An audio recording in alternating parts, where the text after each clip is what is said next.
Nós estamos terminando hoje essa nossa série de mensagens chamada Andando com Deus. É a nossa 7ª mensagem, já praticamente 2 meses nessa caminhada com Deus, onde nós falamos de alguns fundamentos da vida cristã. O nosso texto, vou ler daqui a pouco. A nossa frase e o que precisa estar na nossa cabeça é esse tema aqui, que eu queria pela última vez te convidar a ler comigo, tá? Vamos ler juntos. A tarefa cristã é incorporar qualidades do caráter divino ao seu estilo de vida. O que é que um crente deve fazer? O que é que um cristão deve fazer? Ele deve incorporar na sua vida características, qualidades do caráter divino. Porque o cristão é alguém que anda com Deus. Essa caminhada precisa fazer diferença. A caminhada com Deus começa pela fé em Jesus como Salvador. Esse é o primeiro passo.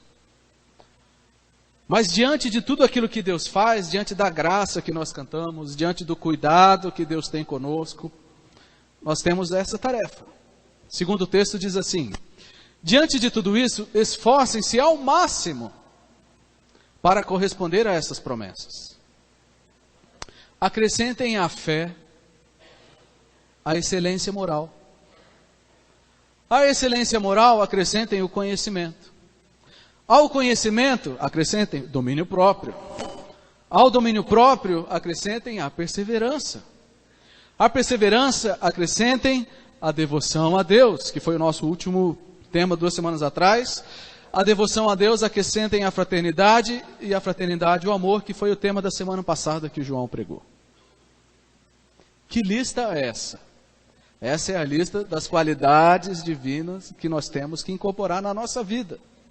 Olha o tamanho do desafio que nós temos. Olha o tamanho do desafio. A caminhada começa com a fé em Jesus, é o primeiro passo. Durante a caminhada, as mudanças precisam acontecer. Agora, como toda jornada, a caminhada com Deus também tem um final. Também tem um final, aqui na terra. Por isso que o tema de hoje é a chegada.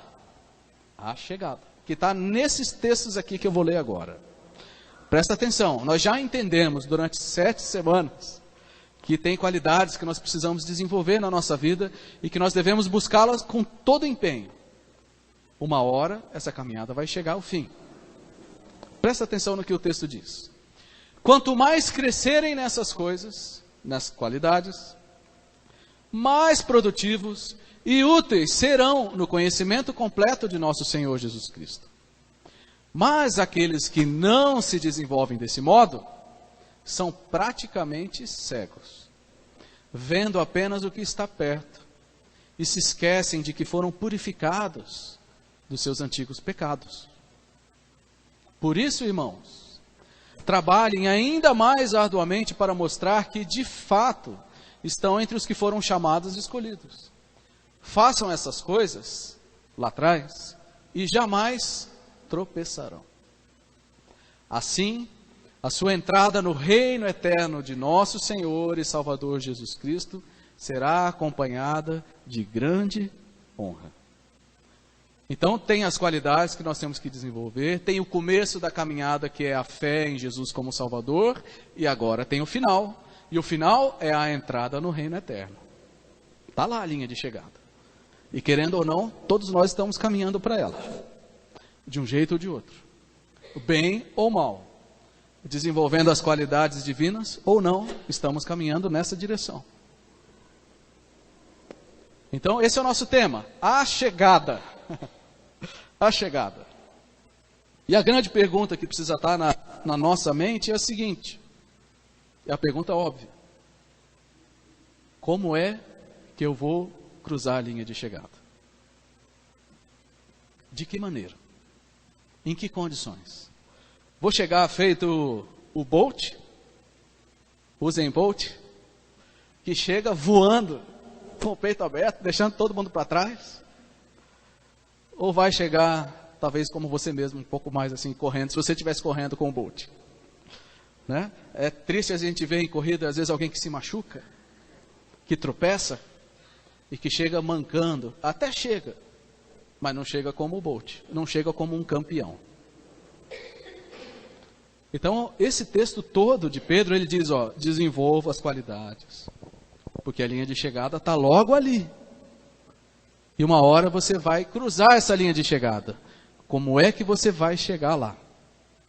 Então, é um texto muito sério, muito profundo para cada um de nós. O fato é, se existe essa observação,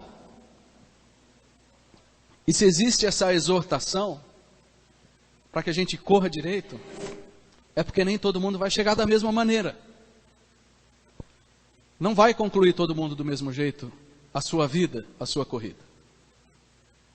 Então, o texto ele começa de uma forma bem clara, o texto de hoje, mostrando dois grupos de pessoas. O primeiro, está aqui no versículo 8, que diz assim, ó, quanto mais vocês crescerem nessas coisas, mais produtivos e úteis serão no conhecimento completo de nosso Senhor Jesus Cristo. Claramente o primeiro grupo. O grupo daqueles que crescem nessas coisas. Que coisas? As qualidades que nós passamos 7 semanas estudando. Excelência moral, domínio próprio, conhecimento, perseverança, devoção a Deus, fraternidade e amor. Quanto mais você crescer nisso, mais produtivo, mais útil você será nas mãos de Deus. Melhor vai ser a sua chegada. Você vai chegar voando lá na frente. Vai chegar em forma. Mas precisa crescer nessas coisas. Precisa crescer nessas coisas. Nada na Bíblia, gente, é por acaso. Tudo é extremamente útil e valioso para nós. Então, esse primeiro grupo é aquelas pessoas que são chamados de produtivos. São chamados de úteis. Muito ricas essas palavras. São pessoas que Deus pode usar para abençoar outros, porque elas estão em forma espiritualmente. São pessoas produtivas. Algo nasce delas, o fruto do Espírito. E se você já percebeu que a árvore, ela produz o fruto para alguém se aproveitar, ou uma pessoa, ou um animal, nunca é para ela mesma. É assim a vida cristã. A gente tem que ser produtivo para os outros, para o reino. Mas para isso é preciso crescer, é preciso frutificar, é preciso germinar. E sem essas qualidades na nossa vida, a gente não produz fruto nenhum e não ajuda ninguém. Produtivo e útil. Produtivos e úteis. De novo, é aquela ideia que eu gosto muito, já falei aqui algumas vezes, a ideia da ferramenta. A ideia da ferramenta que Deus pode usar. Você tem na sua casa algum par de sapato que você gosta, mas que faz muito tempo que você não usa? Por alguma razão, ou porque você tem muitos outros, ou porque ele machuca um pouco, ou porque ele está um pouco grande, ou porque ele está um pouco pequeno. Ele está lá, né? Continua sendo seu. Vai ser seu. Mas não está sendo útil. Tem algum probleminha com ele que não está servindo. Nós somos de Deus. Se você já entregou sua vida para Jesus, você é de Deus. Mas se você não estiver crescendo nessas qualidades, Deus não pode te usar. Deus não pode te usar. Porque como que Ele vai usar algo inadequado? É claro que a gente nunca vai ser perfeito para daí Deus nos usar. Deus nos usa mesmo com as nossas imperfeições. Mas se alguém decididamente resolve não crescer espiritualmente, Deus fala, tá bom, fica aí. Eu vou usar outras pessoas. Quanto mais crescerem nessas coisas, mais produtivos e úteis serão. São pessoas que foram usadas para abençoar os outros com serviço, com coisas práticas, né? Doando tempo, doando conhecimento, doando recursos, doando alimento, doando atenção. Por exemplo, semana passada, um irmão nosso aqui da igreja, posso falar, né, Rude? Abençoou muito a nossa igreja, arrumou o telhado que a gente tinha tanto problema. Estamos orando para chover, para a gente ver se fica bom. Outro dia o Márcio e a Fabiana vieram aqui no sábado, cortaram a grama ali na frente. E outros irmãos, cada um fazendo outra coisa. Isso é ser útil, isso é abençoar outros. Na minha vida eu fui tremendamente abençoado por excelentes professores, por exemplo, que ano após ano dividiram conhecimento, que eu estou dividindo com vocês, especialmente na escola bíblica. Pessoas úteis.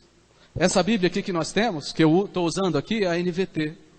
Foi traduzida por uma equipe que tinha muitos professores que deram aula para mim. Se dedicaram anos, décadas, traduzindo uma nova versão, fácil de entender. Estão sendo úteis para Deus. Porque se dedicaram em buscar as qualidades divinas na vida deles. Estão crescendo, estão sendo produtivos. Como é bom e como é bonito ver gente que é usado por Deus para abençoar outras pessoas. Não é bonito? E o contrário? Daqui a pouco a gente fala do contrário. São pessoas usadas para trazer glória ao nome de Jesus. Não só abençoar os outros, mas pessoas que o Pai Celestial olha e se alegra demais com o testemunho deles. Que olha para esse filho, para essa filha, e fala assim, independente da situação, esse filho me honra. E eu tenho muito orgulho do jeito que ele age. Uma pessoa simples, talvez. Uma pessoa importante, não importa. Alguém que é produtivo, que é útil, é alguém que traz glória para o nome de Deus. Assim como um pai se orgulha do bom comportamento do filho, da boa nota, daquilo que ele faz de bom, Deus age assim com a gente também. E que alegria é um pai ver um filho obedecendo uma instrução, desenvolvendo na sua vida de filho uma qualidade que o pai orientou. Falou assim, filho, estuda desse jeito, ou organiza suas coisas desse jeito, age assim na escola. E quando o filho obedece isso, é uma honra para o pai, é uma alegria, não é? Nós estamos falando disso aqui. Nós temos qualidades do nosso pai que ele está nos ensinando. E quando a gente cresce e se torna produtivo, nós trazemos honra para o nome de Deus. A gente poderia ficar muito tempo aqui falando de outros exemplos de gente comum como eu e você, que podem ser usados por Deus. Essas são as pessoas que vão chegar com tudo na linha de chegada. Vão chegar com tudo, porque cresceram. Caminharam com Deus e deixaram Deus transformar a vida deles. E o segundo grupo? Tem um pelotão lá atrás. Está vendo um batalhão, igual na São Silvestre, né? Acho que eu vou correr a São Silvestre em 2020. Quem acredita? Muito obrigado, Gê. Só Gê. Muito bem. Ó, não me provoquem, hein? Eu adoro um desafio, hein? 2020, não é 2019, é 2020. Tem um ano e meio. Vamos lá. Sempre tem aqueles que chegam voando, né, os africanos. E sempre tem aquela turma lá de trás, que vem no batalhão, tudo atrapalhado, só na festa. Termina 2 horas depois. Esse é o grupo do versículo 9, aqui. Mas aqueles que não se desenvolvem desse modo, são praticamente cegos. Vendo apenas o que está perto, e se esquecem de que foram purificados de seus antigos pecados. Ai, ai, ai. Aqui está um versículo forte para nós. Vou ler de novo. Mas aqueles que não se desenvolvem, como os do primeiro grupo, são praticamente cegos. Vendo apenas o que está perto, se esquecem que foram purificados com seus antigos pecados. Quem que é esse grupo? Quem que é esse grupo? São pessoas que desperdiçaram a oportunidade que Deus estava dando para eles. Creram em Jesus como Salvador, mas correram muito mal a corrida. Caminharam muito mal com Jesus. E não desenvolveram qualidade nenhuma. E não produziram fruto nenhum. E não foram úteis, não serviram para nada. Simplesmente foram salvos. Foram salvos. Mas a grande marca da vida deles é o desperdício. E aqui eu quero falar principalmente com os que já estão na igreja há bastante tempo. 5 anos, 10 anos. Cuidado. Cuidado, você não vai perder a sua salvação. Mas a gente corre o risco de estar nesse grupo aqui facilmente. Facilmente. Aqui o texto está falando de crescimento, não de cumprir atividades religiosas. Está falando de crescimento pessoal, de mudança pessoal e relacional. Então aqueles que não se desenvolvem, é esse segundo grupo aqui. Agora eu quero falar com os que estão chegando na igreja há menos tempo. Aproveite a oportunidade que vocês têm para serem ótimos corredores na corrida de Jesus. Não se dispersem com coisas que não valem nada. Mas é engraçado que ele fala assim, ó, desse modo, os que não se desenvolvem são praticamente cegos. Que interessante essa descrição. Porque a pessoa tem um problema de visão. Ela tem um problema de enxergar as coisas. E o problema que ela tem é de enxergar o valor do reino de Deus. Porque ela enxerga primeiro o seu próprio reino.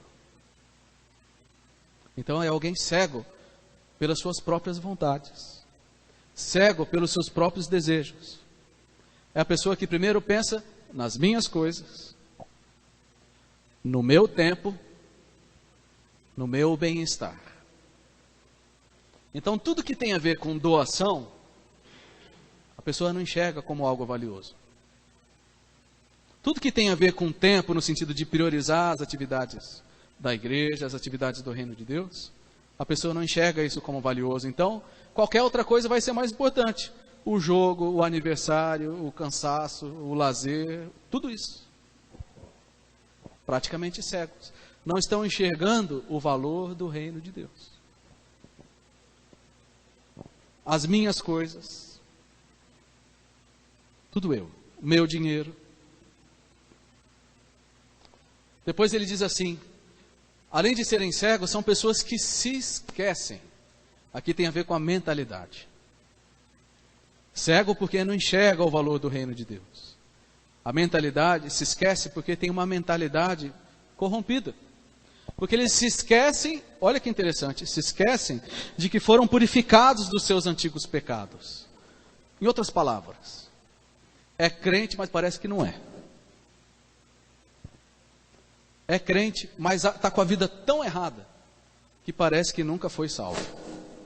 É isso que o texto está dizendo. Se esquecem que os seus pecados foram purificados. Ou seja, está vivendo como alguém que nunca recebeu o perdão de Jesus. Então vivem com uma mentalidade mundana. O padrão de comportamento é o padrão igual a todo mundo. O padrão de roupa é o padrão igual a todo mundo. O padrão de música é o padrão igual de todo mundo. O padrão de conversa é o padrão igual de todo mundo. Estão entendendo? Coloca do lado alguém que se diz cristão, que está nesse grupo, e alguém que não é cristão, e você não vai ver diferença. E aí o Pai Celestial olha e fala assim, é meu filho. É meu filho.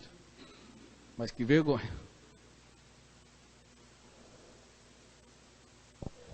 Se esquecem de que foram perdoados. As palavras são ruins. Continua mentindo. Continua fazendo fofoca. Continua ofendendo as pessoas. Sem arrependimento. É claro, todos nós podemos incorrer nesses pecados. Constantemente.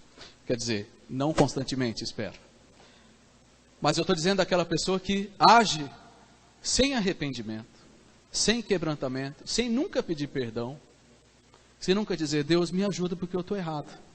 Simplesmente vai levando a vida. Esse é o segundo grupo.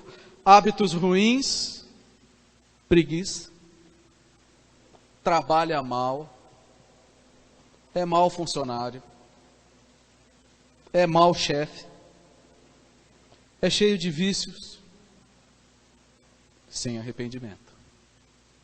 Esse é o segundo grupo. São cegos porque não enxergam o valor do reino e tem uma mentalidade corrompida, se esquece que Jesus já pagou os pecados, não é para viver desse jeito. São salvos, mas são inoperantes e improdutivos. Vocês acham que existe bastante crente assim? Vocês acham que na nossa igreja é possível que haja gente assim? Todos nós somos candidatos a isso. Todos nós, a começar de mim. Por isso que a gente precisa lutar para crescer nas qualidades. Crescer nas qualidades. Está aí o que eu falei. Uma outra pergunta. A pergunta fácil seria assim: em que grupo você acha que você está? No primeiro ou no segundo? Essa é a pergunta fácil. A pergunta difícil é: o que é que as pessoas diriam sobre você? Em qual grupo você está? Baseado nos frutos que você tem dado. Pensa um pouquinho sobre isso. O que os seus irmãos do PG, daqui da igreja, seu ciclo de relacionamentos, o que é que eles diriam? Não, aquele lá está voando, vai cruzar a linha de chegada em primeiro, porque ele está buscando a Deus de todo o coração. Amém? Amém. Aquele lá, Senhor Jesus, volta logo e leva esse irmão, por favor. Né? Por isso que o texto termina, depois de apresentar esses dois grupos, o texto termina com dois alertas. Um no versículo 10 e um no versículo 11. Dois grupos, dois alertas. O primeiro alerta é o seguinte: mantenha o foco na caminhada.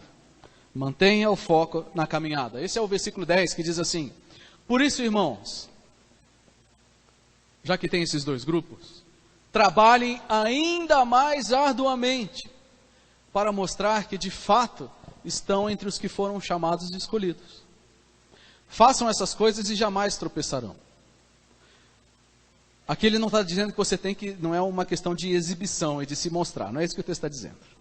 Mas está dizendo assim: trabalhe para que as qualidades de fato apareçam inquestionavelmente na sua vida. Eu conheci algumas pessoas tão dedicadas a Deus e ao reino, que eu não consigo nem imaginar essas pessoas fazendo algumas coisas que eu faço, por exemplo.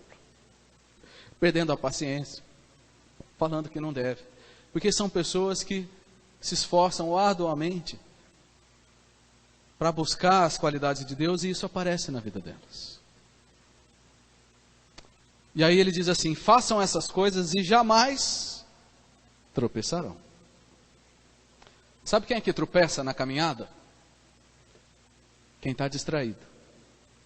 Quem está distraído. Eu vi um vídeo essa semana de gente tropeçando por causa de olhar o celular. Talvez você já tenha visto esse vídeo. A pessoa cai no bueiro, bate no poste, cai no rio, cai na fonte, quase é atropelado, bate no vidro. Quem é que tropeça? Quem está distraído. Quem está distraído. E eu sei que quase todo mundo aqui já foi vítima disso. Talvez não do celular, mas de outras coisas. Né? Você anda pensando daqui a pouco, está capotando. Por isso esse primeiro alerta é: mantenha o foco na caminhada. Para de se distrair com coisa que não agrega na sua vida. Para de perder tempo, de gastar emoção e dinheiro e energia com coisas que não têm a ver com o reino de Deus. Quem mantém o foco na caminhada tropeça menos. E quem tropeça são os distraídos. Esse é o primeiro alerta. E o segundo alerta é o último. E aí ele tem a ver com a linha de chegada mesmo. Com a reta final.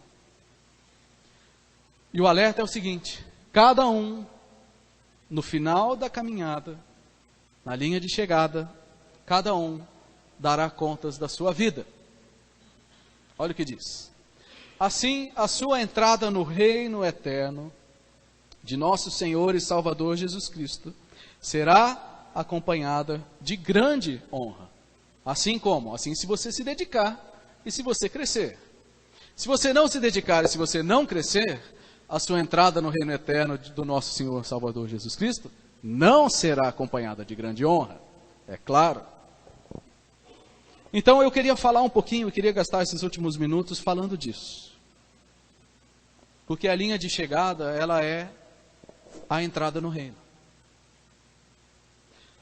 Quando a gente está falando aqui de caminhada, eu usei essa figura da linha de chegada, que o texto vai chamar de entrada no reino, que em outras palavras é o fim da vida, o seu último dia, o seu último suspiro. Essa é a linha de chegada. Esse é o final da caminhada. E essa aí é a entrada no reino. Pode ser que aconteça se Jesus voltar enquanto a gente estiver vivo, ou pode ser quando a gente mesmo morrer e se encontrar com o Senhor. Então, quando a Bíblia fala disso, ela sempre fala de prestação de contas, a Bíblia fala de avaliação e a Bíblia fala de julgamento. Então eu não posso falar sobre a chegada e não falar sobre essas coisas. Eu não posso falar sobre o final da nossa caminhada e não falar sobre o julgamento que existe lá. Sabe por quê? Diferente das corridas que a gente está acostumado, no final da nossa caminhada com Deus não está alguém para dar uma bandeirada lá. Não é isso. O que tem no final da nossa caminhada é um trono. E nesse trono está sentado um juiz. E esse juiz vai avaliar tudo que a gente fez. Do primeiro dia que a gente confessou Jesus como Salvador até o final. Então eu queria aproveitar e falar sobre isso agora. Porque a forma como nós vivemos aqui tem relação com a forma como vamos terminar a jornada. E a forma como nós nos dedicamos aqui ou não tem relação com o modo como nós seremos ou não recebidos diante do Senhor. E a Bíblia conta a história de 2 julgamentos. E deixa eu fazer um convite aqui. Não é para o julgamento não, calma. Semana que vem na Escola Bíblica eu vou começar a falar no próximo domingo e no outro, rapidamente sobre Apocalipse. Para concluir o nosso curso de panorama bíblico. E eu vou falar um pouco do que eu vou falar agora também. Então, se você quer entender um pouco mais, venha e participe conosco. Muito bem. Fechando parênteses. A Bíblia fala de 2 julgamentos que aguardam todas as pessoas no final da vida. Eu queria ler aqui o texto de Hebreus 9, deixa eu ver se eu coloquei aqui. Isso. Hebreus 9 em Romanos 14. Diz assim: cada pessoa está destinada a morrer uma só vez. E depois disso vem o julgamento. Por isso que nós não cremos na reencarnação. Porque a Bíblia diz que a pessoa morre uma vez só. Agora, lembre-se de que todos nós compareceremos diante do tribunal de Deus. Assim, cada um de nós prestará contas de si mesmo a Deus. Está entendendo? A cada hora, cada minuto, a gente está dando um passo a mais nessa direção. Querendo ou não, acreditando ou não, é isso que a Bíblia diz. A cada dia, a reta final está chegando e o trono do juiz também. E a Bíblia fala que tem 2 tipos de julgamento. Preste bem atenção porque é para todos nós. O primeiro julgamento é chamado de o tribunal de Cristo. Que é o seguinte, diz assim: pois todos nós teremos de comparecer diante do tribunal de Cristo, para que cada um receba o que merecer, pelo bem ou pelo mal que tiver feito nesse corpo terreno. Agora preste muita atenção, por favor. Preste muita atenção. Esse primeiro julgamento aqui é um julgamento para os crentes. É um julgamento para aqueles que um dia já confessaram Jesus como Salvador e por isso caminharam com Deus. Então esse é o julgamento da caminhada. Como é que você caminhou com Deus? Desenvolveu as qualidades? Desenvolveu a perseverança? Desenvolveu o domínio próprio? Desenvolveu a devoção? Vocês acham que Deus ia nos dar uma ordem e simplesmente deixar para lá? Claro que não. Ele vai perguntar, e aí, o que você fez? Te dei 40, 50, não, 40 não. Te dei 60, 70, 80 anos de vida para você caminhar comigo, o que você fez? Vamos lá, agora é a hora de você me mostrar os seus recibos espirituais aí. Nota fiscal. Cadê as suas qualidades? Prestação de contas. Por que isso aqui é para os crentes? Porque a base desse julgamento é o bem ou o mal que nós fizemos. Só que, por isso que é para os salvos, porque a salvação, ela não depende daquilo que de bem ou mal nós fizemos. A salvação depende da maravilhosa graça e da fé em Jesus. Então, se a Bíblia está dizendo que existe um julgamento para recompensar o bem ou o mal que nós fizemos, certamente não é um julgamento de salvação, é um julgamento de avaliação dos salvos. Estão entendendo? Está fazendo um pouco de sentido? Esse é o primeiro julgamento. Esse é o primeiro julgamento. Não é um julgamento de condenação, mas é um julgamento para determinar a recompensa de cada um no reino eterno de Jesus. Então, existe a caminhada, existe a forma como se caminha, existe a avaliação da caminhada, da vida, e existe a recompensa no reino. Isso é a palavra de Deus. Se você já aceitou Jesus como seu Salvador, pode ter certeza que você vai estar aí. E pode ter certeza que Jesus vai te perguntar o que você fez com a sua vida. Pode ter certeza. Mas a Bíblia fala de um outro julgamento, que é bem pior do que esse. É um outro julgamento, que é o julgamento do grande trono branco. Está lá em Apocalipse no capítulo 20. Mas esse julgamento não é um julgamento de avaliação dos salvos. É o julgamento da confirmação da falta de fé de todos aqueles que não creram em Jesus. Deixa eu ler aqui. Está lá em Apocalipse no capítulo 20, que diz assim: vi um grande trono branco e aquele que estava sentado nele. Vi os mortos, pequenos e grandes, ou seja, todos que estão ali, em pé diante do trono de Deus. E foram abertos os livros, incluindo o livro da vida. Os mortos foram julgados segundo o que haviam feito, conforme o que estava registrado nos livros. Quem não tinha o nome registrado no outro livro, que é o livro da vida, esse foi lançado no lago de fogo. A caminhada com Deus, ela tem um final que é o reino eterno de Jesus. Mas a caminhada da vida, ela pode ter esse final aqui. É um texto fortíssimo da palavra de Deus. No primeiro julgamento, o tribunal de Cristo, nós entendemos que há uma recompensa por aquilo de bem ou mal que fizemos, como salvos. Agora aqui também, porque diz assim, ó, os mortos foram julgados segundo o que haviam feito. Mas aqui é o contrário. Esse registro de tudo que foi feito, ele serve simplesmente para mostrar que aquilo que foi feito não é suficiente para colocar o nome de ninguém no livro da vida. Porque não é pelas obras que nós somos salvos, é pela fé em Jesus. E somente pela fé em Jesus que nós temos o nome escrito no livro da vida. Então aqui não está falando da caminhada com Deus, aqui está falando da caminhada sem Deus.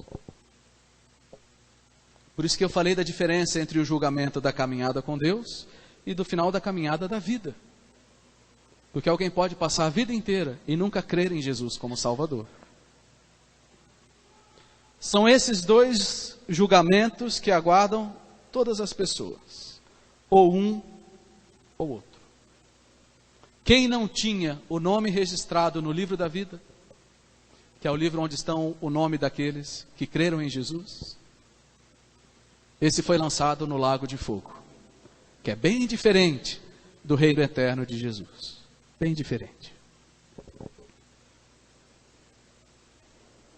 Você já sabe para qual julgamento você vai? Você já sabe por quê? É para esse julgamento mesmo que você quer ir? De que forma você está caminhando para ele? A gente precisa se perguntar isso, gente. A gente não pode simplesmente achar que a vida é aqui e agora. Um dia todos nós estaremos diante de Deus. Ou para ser julgados como salvos, ou para sermos condenados como alguém que não creu em Jesus. E deixa eu te lembrar de uma coisa.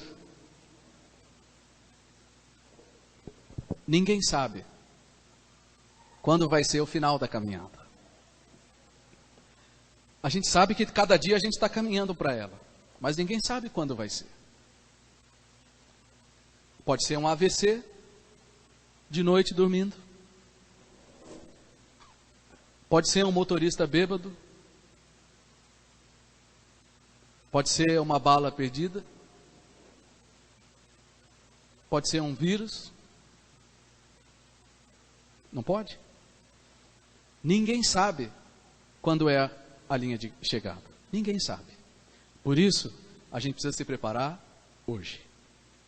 E a gente precisa se dedicar hoje. Porque amanhã pode ser muito tarde. Amanhã pode ser muito tarde. E você pode estar desperdiçando a sua vida completamente hoje. Mas eu queria dizer que hoje é um dia de decisão. Hoje é um dia de decisão. E você pode decidir rejeitar tudo isso. É uma decisão. Mas você pode decidir mudar. Você pode decidir mudar. Gente, como eu gostaria de dizer aqui para vocês que a história é diferente, que a história é assim, ó. No final, gente, todo mundo vai ser salvo.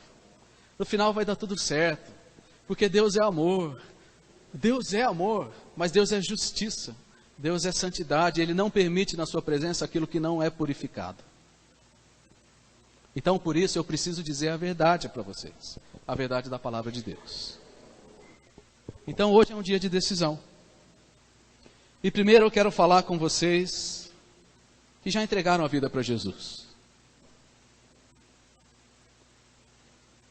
Você, em algum momento da sua vida, você já confessou os seus pecados e já aceitou Jesus como seu Salvador. Eu quero falar com você primeiro. Porque talvez você não tenha andado como deveria. Talvez você esteja cego por coisas que você sabe. E talvez você esteja agindo como alguém que nem é salvo. E está muito distante do ideal de Deus. E tem tropeçado mais do que andado firme. Eu não sei exatamente a vida de todo mundo. Você sabe. Mas eu queria falar com você porque hoje é um dia de decisão para você também. Até quando você vai tropeçar? Até quando? Faz parte do meu trabalho como pastor, da minha vocação, alertar cada um de nós disso. É o que o texto de Pedro vai dizer no versículo 12, eu parei no 11. Mas ele diz assim, eu preciso lembrar vocês disso. E eu, Heber, pastor, preciso lembrar de vocês disso. E preciso me lembrar disso. Porque eu vou estar lá. E Deus vai me fazer umas perguntas difíceis. Sobre a minha vida, sobre vocês. Então hoje é um dia de decisão para nós também. Que já aceitamos a Jesus. Mas eu quero falar também com você que você que nunca reconheceu Jesus como seu Salvador. Talvez você ache legal a palavra igreja, e você acha legal Jesus e Deus, mas você nunca assumiu um compromisso oficial com Ele. Hoje é um dia de decisão para você também. Porque eu sei que você não quer ir para o lago de fogo. Tenho certeza disso. E se você quer mudar o final da sua caminhada, Eu quero te mostrar os 4 passos que a Bíblia nos mostra, que você precisa tomar. Primeiro, você precisa reconhecer que é pecador. Porque a Bíblia diz que todos são pecadores. Você também precisa reconhecer que os seus pecados te tornam inaceitável diante de Deus, porque Deus é santo e puro, e Ele não pode aceitar na sua presença aquilo que ainda não foi purificado, como eu disse agora há pouco. Então você precisa reconhecer a primeira coisa: eu vivo fora dos padrões de Deus. Segunda coisa, segundo passo, você precisa reconhecer que Jesus pode perdoar os pecados, esses seus pecados, que te separam de Deus. Jesus morreu no lugar dos pecadores. Ele morreu para perdoar a dívida dos pecadores. Jesus morreu para abrir o caminho de volta para Deus, porque Ele mesmo disse: eu sou o caminho, a verdade e a vida. A vida, escapar do lago de fogo, isso é a vida. Mas precisa de Jesus. Reconhecer os pecados, reconhecer que Jesus perdoa os pecados. Você precisa confessar com as suas palavras aquilo que você crê no seu coração, que tudo isso é verdade. Eu não vou dizer o que você tem que dizer, é você que tem que dizer. A Bíblia diz que você crê no seu coração e que você fala com as suas palavras: Jesus, eu sou pecador, desse jeito eu vou para o inferno, mas não é isso que eu quero. Perdoa os meus pecados.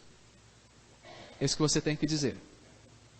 E por último, você precisa assumir um compromisso, então, de deixar que Jesus dirija a sua vida. Porque Jesus é Salvador, mas Ele é Senhor. Ele é aquele que perdoa, mas Ele é aquele que dirige a nossa vida. São esses passos.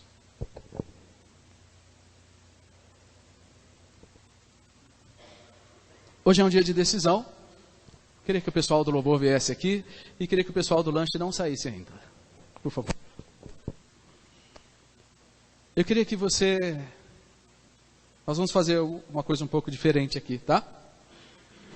Eu queria fazer um desafio claro, porque Jesus disse o seguinte. Jesus disse assim: todo aquele que me confessa diante dos homens, eu o confessarei diante do Pai. Mas todo aquele que me nega, que fica com vergonha, que não tem coragem de me confessar diante dos homens, eu também vou negar diante do Pai. Então a gente não está aqui de brincadeira, meus queridos. A gente está aqui falando de coisas muito sérias. E eu queria fazer desafios para os 2 grupos. Primeiro, para você que já aceitou Jesus no seu coração. Talvez já tenha sido batizado, já esteja frequentando a igreja há algum tempo, mas você sabe que você está longe do ideal de Deus. Você sabe. Eu queria que você também desse um testemunho público de que você quer acertar a sua vida. De verdade. Porque você quer chegar bem na linha de chegada. E se você quer assumir esse compromisso, eu queria que você viesse aqui do meu lado esquerdo. Espera um pouquinho. Mas eu queria também fazer um desafio para você, que não tem certeza de onde você vai passar a sua eternidade. E que se a sua vida terminasse hoje, você provavelmente iria para o lago de fogo. Mas você não quer ir para lá, você quer ir para o céu por causa de Jesus. Você também pode expressar a sua decisão hoje de mudar de caminho. Aí eu queria que você viesse aqui, do meu lado direito. Jaci, eu queria que você viesse aqui, para receber alguém se vier do lado esquerdo, do lado direito. Lembrando que são passos assim, que nos ajudam a lembrar dos nossos compromissos. Se você já é salvo e você quer acertar sua vida com Jesus, se reconciliar, corrigir as coisas que estão erradas, vem aqui na frente do meu lado esquerdo, eu quero orar com você. E se você nunca confiou em Jesus como seu Salvador, mas hoje você quer assumir esse compromisso, vem aqui na frente do lado direito, nós vamos orar com você também.